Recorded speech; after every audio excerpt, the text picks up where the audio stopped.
Namo tassa bhagavato arahato sama sambuddhassa. Namo tassa bhagavato arahato sama sambuddhassa. Namo tassa bhagavato arahato sama sambuddhassa. So, without discoverable beginning, that's what we have read tonight, 37 to page 40. And actually, all these 1, 2, 3, 4. The 4 subchapters, actually, all of the 4 subchapters have a direction towards the understanding of without discoverable beginning. So let us look at the first one, the grass and sticks. So you have read this and you probably could recall some of the content. And he said, monks, this samsara is without discoverable beginning. Samsara, what's the meaning of samsara? Sufferings. The cycles of birth and rebirth. But you jump to suffering. That's too scary. So samsara means the cycles of death and birth. So, and the Buddha said, monks, this samsara is without discoverable beginning. So, and he gave this simile. So he said, if you go into this Jambudvipa, that means Jambudvipa means the island of what do you call rose apples.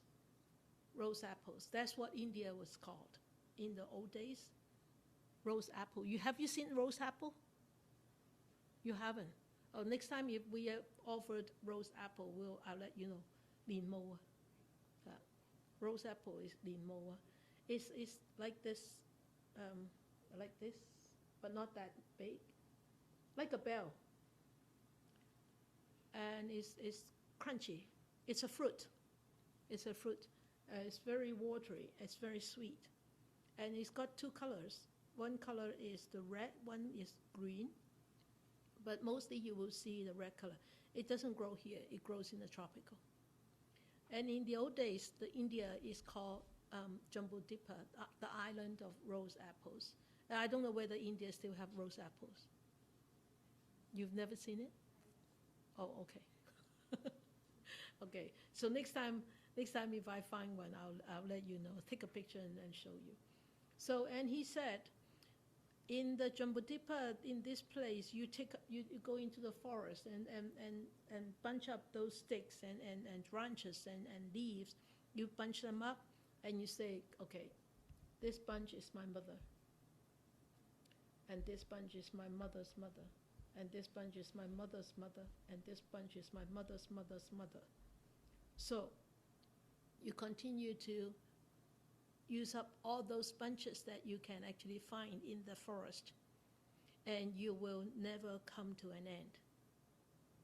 Right? You can go and try. Use up whatever logs you have at home, and just play a game with it, and see if you can come to an end. I'm sure you can't.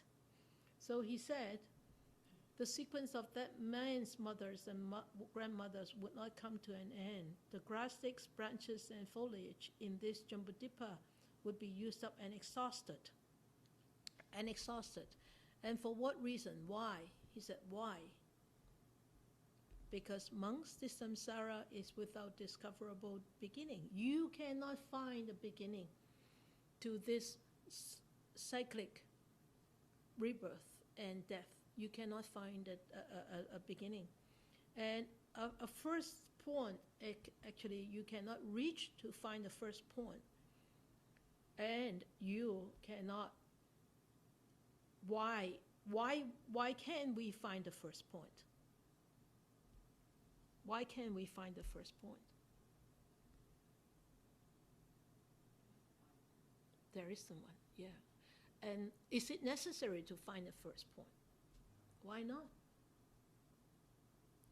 People go to a psychic reading, and people go to also things and try to find where do they come from and why are they here, why are they in this form, and why are they, marry this man, or why they marry that woman. If it's not useful, why would people do that?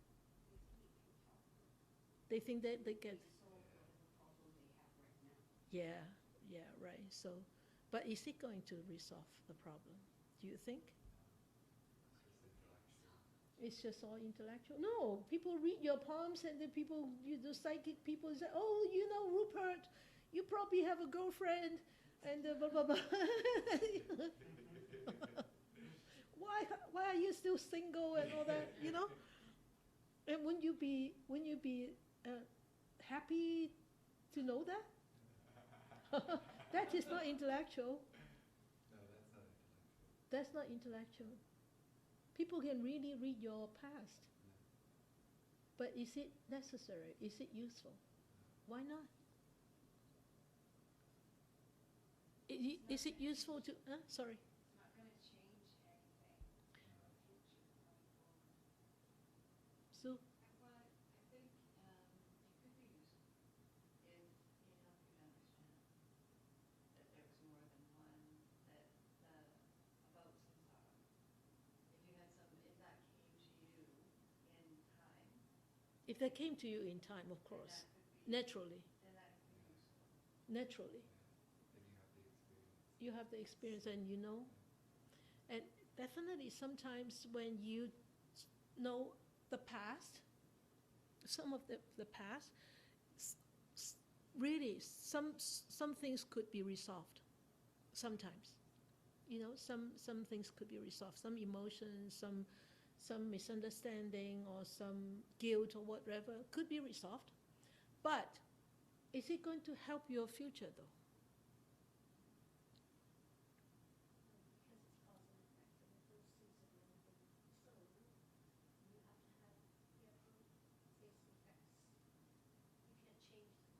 You cannot change the past, right?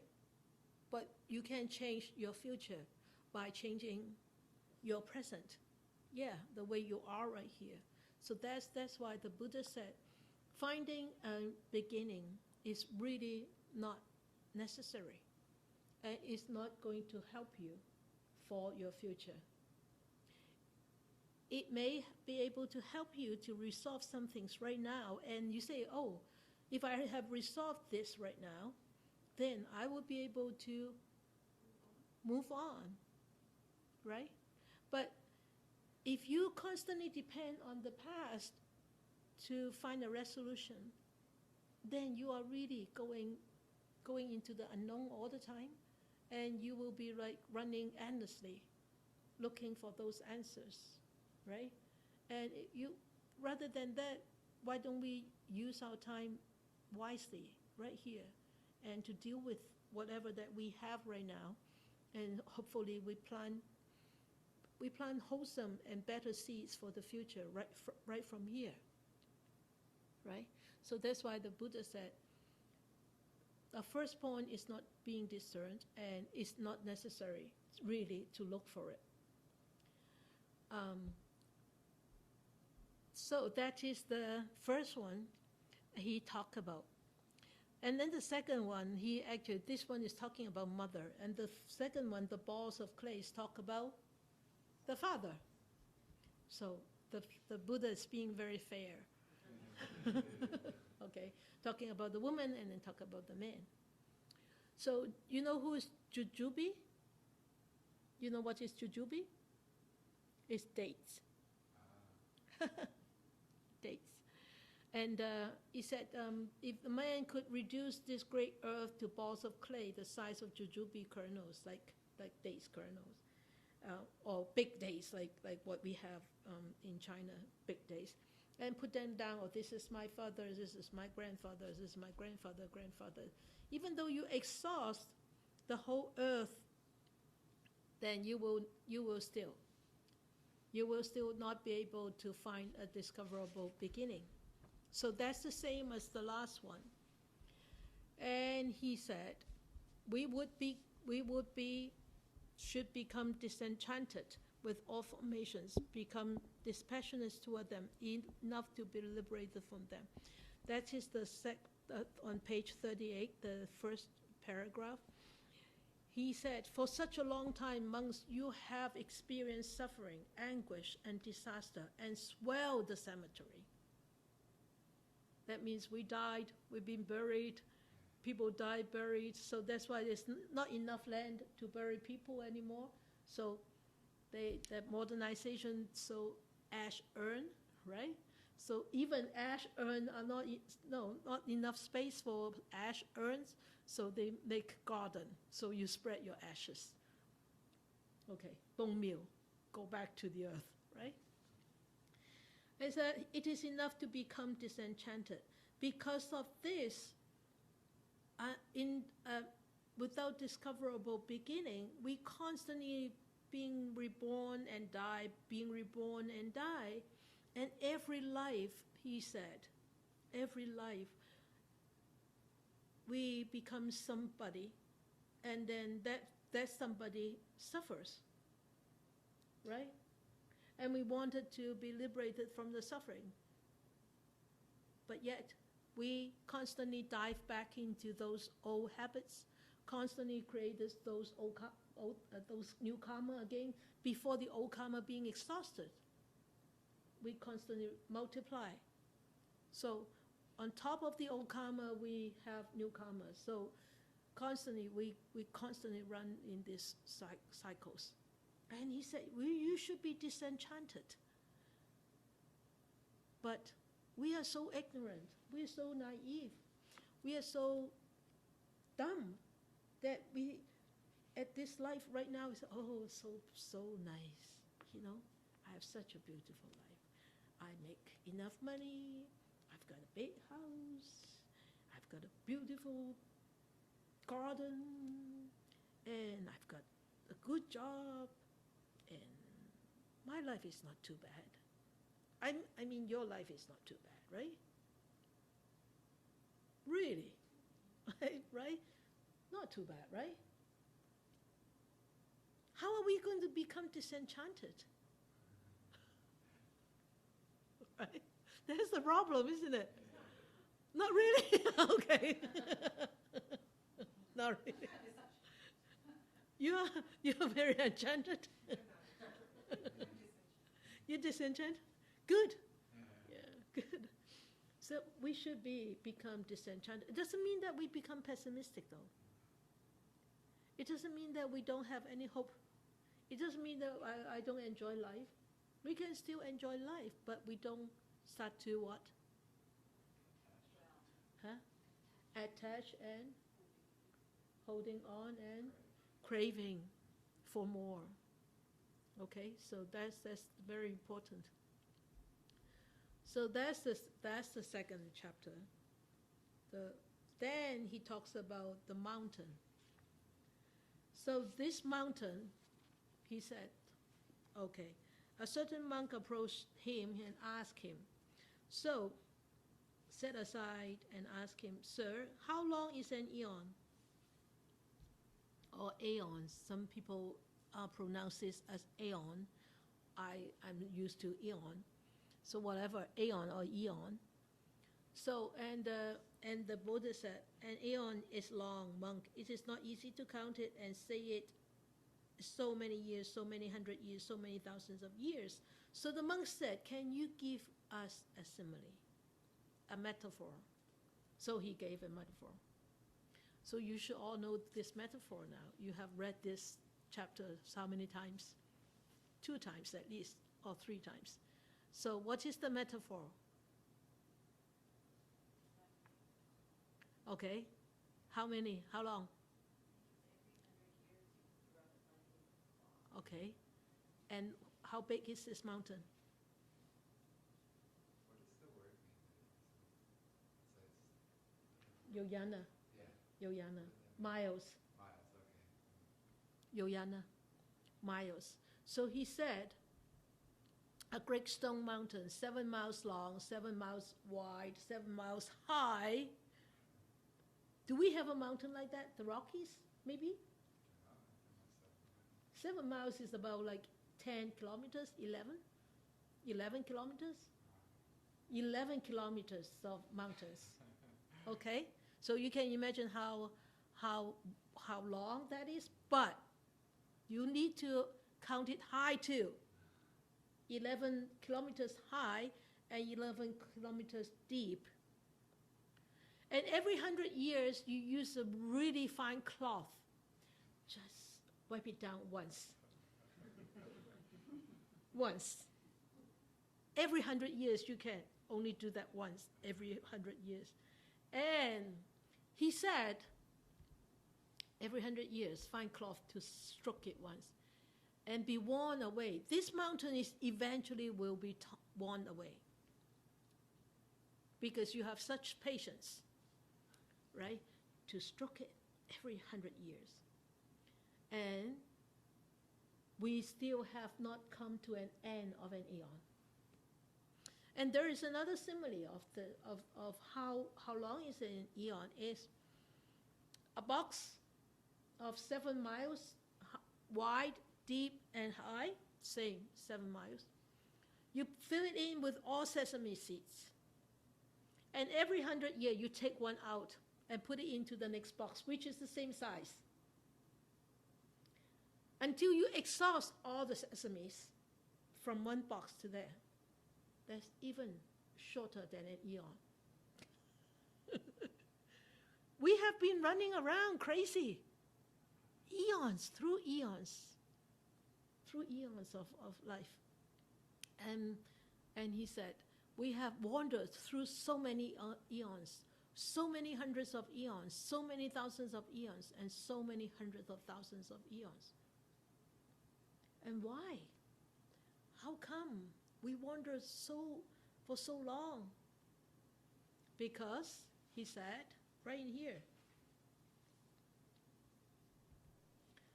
samsara is without discoverable beginning. And we don't get disenchanted enough to be liberated, to practice, to help ourselves to come out. That's why we are still running, and we will still be running. But that is optimistic, because this lifetime, you encounter the Buddha's teachings, the words of the Buddha, and there is a chance for you, hopefully, to come back as human being next life and keep practicing. Eons. Eons. And that's the hope. So one day, eventually, one day, this eon we will be completely out of this samsara. Okay, so the next chapter is the river Ganges. So he said, the monks asked him, so how many eons have elapsed and gone by, sir?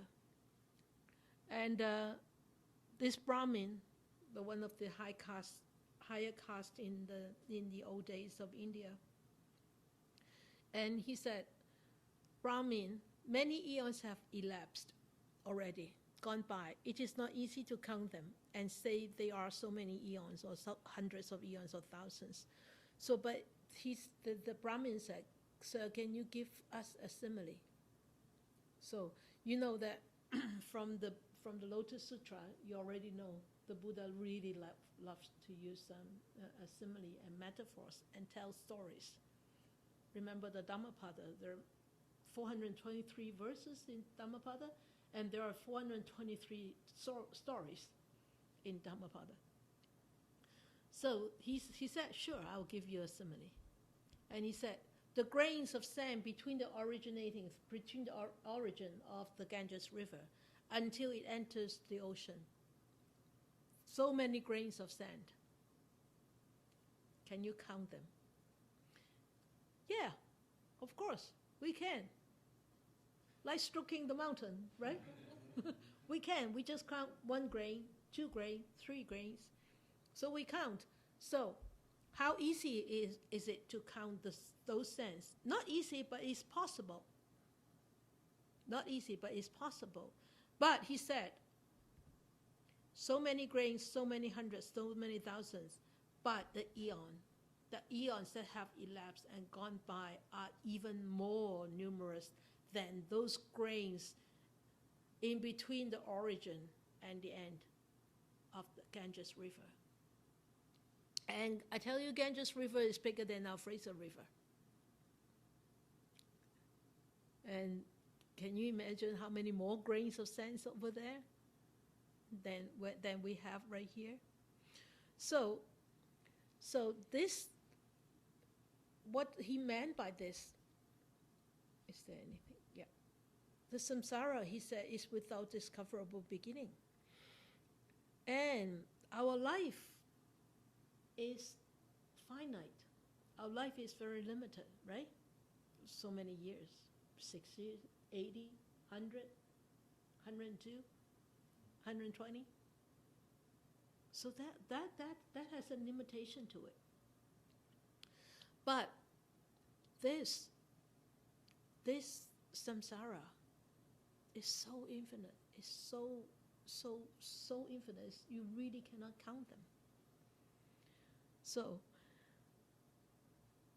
this number of eons is actually uncountable. Is undiscoverable. So are we going to be so disappointed?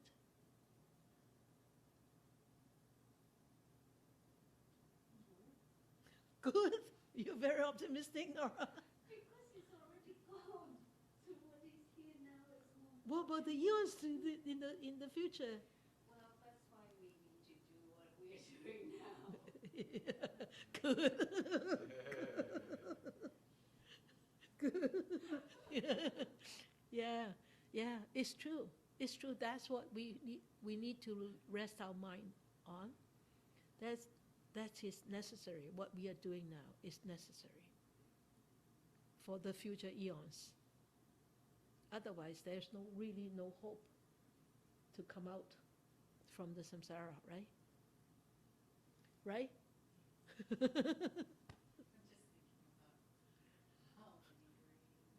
thinking about how many grains of sand. How many grains of sand? Yeah, eons of grains of sand. Yeah.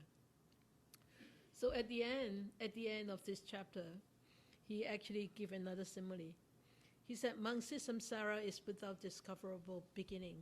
A first point is not discerned of beings roaming and wandering, unhindered by ignorance and fettered by craving.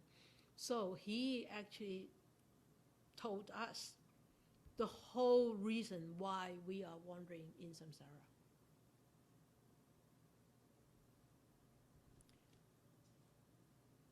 Hindered by ignorance, fettered by craving. So we created so many obstacles for our own well-being because we are ignorant. And we actually have so many entanglements. We actually bind ourselves so tight and so strong because of craving. These two actually are the causes of why we are roaming in samsara. We are wandering. And you know what? You can see it. If you don't see it in yourself, you can see it in others.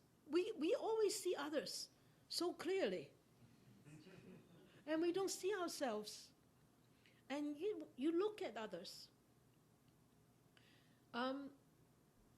I went to Kent. We went to Kent on Friday, and so we have a group of inmate friends. I was talking about the Four Noble Truths. I was talking about the cause of sufferings and the way out of sufferings. So I asked them, how many did we have that day? 1, 2, 3, 4, 5. We had five guys there. I asked them, I said, this is what the Buddha taught, sufferings. This is suffering, and this is the cause of suffering. And this is the way of suffering, and you have to walk on this path to come out of sufferings. I said, can you reflect upon that, the suffering and the cause of suffering? And 1, 2, 3, I think 3 actually spoke out, and all three of them, correct me if I remember it wrongly, ever. All three of them were complaining about the situation in the prison, about the food, about the noise, about all the rules, about all the whatever. And that caused their sufferings. None of them actually said something about their own creation, their own cause why they were in prison. That is the origin of that of this particular suffering in the prison. Why would they suffer? Why were they in prison? Why would they have to go through all this suffering while they were in prison? The first cause of bringing them into prison, they did not mention about that. And I did not ask them, why? Why didn't you mention about this? Too delicate. It's too sensitive a matter to ask. But I'm going to ask sooner. I think one day I will ask. I'm going to keep on bringing up this Four Noble Truth over and over again until they really start to actually see that. This is really not, sometimes I think in the prison is really not suffering. I think you suffer more than them. Sometimes I do think, because all they lack is what? Physical freedom. Physical freedom. They've got room and board. They've got work. They've got very regimental routine that really don't allow them to have second thoughts. Right? And they've got uniforms. So not like you, in the morning you open up your wardrobe and you need to find out what to wear today. And you get all mixed up, hey, where am I going to wear blue, where am I going to wear black? No, blue and black maybe, or yellow and green. It's true, isn't it? And what to eat today? Pizza, spaghetti, fried rice, or stew, whatever, You have all those choices, and that could be suffering. Too many choices could be sufferings. Because, especially in the family, somebody may want pizza, somebody may want lasagna, somebody may want hamburger. He said, no, I'm cooking tonight, I'm going to cook, you're going to eat whatever I'm cooking. So the kids are suffering. The kids suffer because you cook for the food that they don't like. They don't have a choice. They do have choices sometimes. They can ask for vegetarian. They can call for what do you call that? Jain style or Jewish style food, kosher food. Yeah. So they have that kind of routine that that don't allow them to have too much wandering thoughts. But we here are so free. We can wander. Nobody knows. And nobody asks us, you return back to your room. It's lockdown time. No.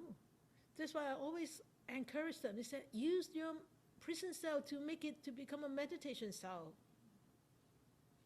Make full use of the time you're serving. Because the outside world is not easy to handle when you go out, when you leave. Because, sometimes they leave in 20 years, 18 years, 15 years. The world is totally different than the world they remembered. But I was surprised. I was really surprised that on that day they did not talk about the very first suffering that caused them to be imprisoned.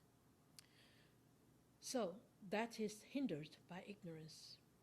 That's total hindrance by ignorance and fettered by craving. And great ocean dries up and evaporated, he said. great ocean dries up, and King Mount Sinero. There is another word for Sinero, it's Simuro, Simeru, Simuro, 水美山. So the king of mountains, huge. I think it's huger than Himalayas. Okay, and the king of mountains burns up and perishes, and the great earth burns up and perishes and no longer exists. But still, he said, I stayed. There is no making an end of suffering for those beings roaming and wandering unhindered by hindered by ignorance and fettered by craving. That means we are constantly led by the nose, with the nose, by ignorance and fettered and craving. We constantly follow ignorance and craving. That's why we're constantly hooked, like the cows, like the cattle with the ring on their nose, being led by ignorance and craving. And the great earth burns up. There is no making an end of suffering for those beings roaming and wandering unhindered by ignorance and fettered by craving. And the simile that he gave was this dog on a leash, which was tied to a post, a strong post, and he wants to be free, but he keeps running around the post, and he entangled himself more and more, right? So it's just like our Goldie running after her own tail, right? She will never chase her tail. She can never find it. She can never have it. So he said, uninstructed worldling regards form as self. That is the first ignorance. We feel this form is so true, so real. We take this as me and I, and this is mine. This belongs to me. Right? So, and feeling, oh, this is my feeling. This is truly my feeling, and this belongs to me. And as I remember when I talk about the Heart Sutra, when we talk about feeling, I don't know whether you still remember. For example, when you are meditating and you have so much pain during meditation, if you identify that pain to be yours, that is my pain, then as long as you live, that pain should stay with you, right? But why? Why does the pain go away sometimes?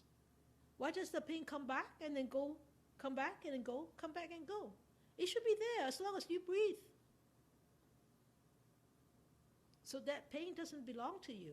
Don't identify that pain as your pain. It's just a sensation. A sensation arising out of all conditions come together, and it will go away when conditions disappear. Did you remember that I talk about that in Heart Sutra? Good. So volition, that means the 5 volition formations and consciousness itself. That means the 5 what? Khandhas. Yeah, the aggregates, the 5 khandhas, which make up the existence, human existence, is the physical khandhas, and then the 4 other khandhas, right? Feeling, perception, volitional formation, we call it sankhara, and then consciousness, right? These 4 make up the mind, the mental existence, and the physical existence make up by the 4 elements. Okay, so the uninstructed worldling, that means an unwise person like us, we always think, oh, this is my body, I'm growing old, I am dying. Oh, my body is going, and what am I going to do? There's nothing you can do.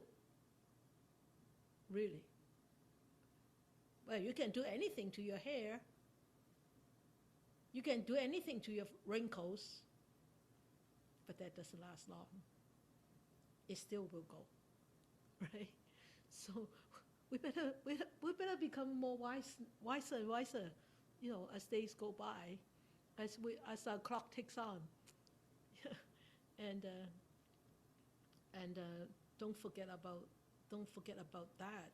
Do not start to identify any of this to be yours, to be you, and to belongs to you. Okay? So, if he does, then he will not be free from form, feeling, or perception. Of course, it's easy to say than doing, but at least if we start to understand this more and more, anytime that we become attached to our own body, to become attached to our own feelings, we say, hey, no, the Buddha said this. Let me examine this feeling. Let me examine this body. And we see that's what he taught was true. And we can easily come out, and then we won't be hindered by our ignorance, right? So as long as we start to be tied up to all this form, feeling, perception, we won't be free from birth, aging, and death. Definitely we will be constantly going around in samsara. And definitely we will not be free from sorrow, lamentation, pain, dejection, and despair, because when we die, definitely we will feel sad and sorrow, and our families will lament, oh, she died, he died. And there is a lot of pain, mental pain, physical pain, and despair. And that's where sufferings come from, because of ignorance and endless craving. So it's really nice to be able to actually clear out your wardrobe, clear out your shoes rope, clear out your food rope, and clear out your bank account too. So that, when we need to leave this life, we don't carry too many burdens on our shoulders. So I would like you to go and reflect on this, and maybe we can discuss this next time. Do you believe in cyclic or cyclic existence? That means rebirth. Every day. Good. Every moment, yeah, every moment, every day, and every life. And if you don't believe in this, you really have to look at yourself and just remind yourself, I was a baby before, weigh maybe 6 pounds. Now I'm 60 years old, weigh 150 pounds. That's cyclic existence. That's changes. That's impermanence already, right? And I used to have black hair, and now my hair is white, silver, or red. What's happened to my black hair? Changes. Okay? So try to convince yourself. Cyclic existence doesn't only start when we die. It goes on while we are alive already. Okay? Why do you believe or not believe? That's easy. I have explained already. Does this really happen only when we die? I have explained already. I give you all the answers. I forgot what I put down. So good, eh? And if this is true, would it affect on how to view, how we view and live our life, deal with people, deal with situations? Definitely, right? Definitely.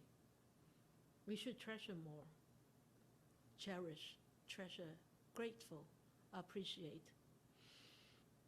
Even, I always say, even downtime, even ups, people get elated.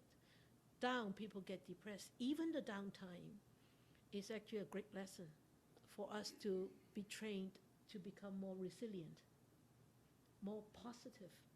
Why? Only down? No, because it's changing. the Buddha said it's impermanent. Whatever goes down will come up again, right? Whatever goes up will come down again. So let us be more balanced. Not too elated, not too depressed. More balanced. So is cyclic existence always related with sufferings?